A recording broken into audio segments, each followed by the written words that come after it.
Okay, one of the things I think is really enjoyable about having horses is maintaining some open space that attracts wildlife. Even in this like acre and 3/4, we've had coyotes, deer, eagle, goldfinches, and a variety of different kinds of birds mainly.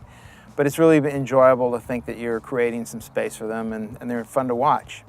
One of the birds that I really look forward to coming back every spring is the violet-green swallow, and the barn swallow as well. They're very similar, they fly alike, they look alike, except of course the violet green is violet green and the barn swallow is a little reddish orange. Every spring I look forward to the violet green swallow. Some people say they see them in March, but usually at this place they arrive about the 1st of May and they make their nests. And the reason I'm so excited about them, not only are they a pretty bird and they're fun to watch as they dart around eating all day, but they eat lots of mosquitoes, gnats and flies. You're not going to get a violet green to your farm unless you provide them with a house. They don't go inside the barn. They don't generally make a mess underneath the birdhouse. You need to put them about 12 feet up off the ground, usually on a south or west side facing slope. But like I said, they usually arrive around the 1st of May. They have their young, and the young usually leave the nest about July 4th. The violet green swallow eats the equivalent of its body weight every day in mosquitoes. So you can imagine that's a real pleasure to have a bird around that does that thing rather than having those mosquitoes eat on your horses. The barn swallow does the same. Usually there are getting to be fewer barn swallows as more and more barns are torn down and the new buildings that are going up are completely closed off. So to create some habitat for barn swallows is really doing them a service. And they need a direct flight in, like they go into my stall and they poop on the floor. You know, I clean the stall every day so it doesn't accumulate.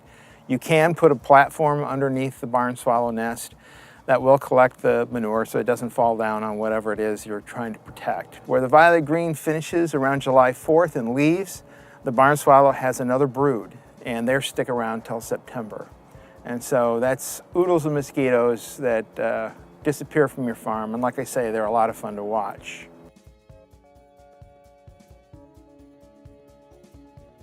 Okay, when you buy or get a design for a violet green swallow birdhouse, it's important to pay attention to the opening.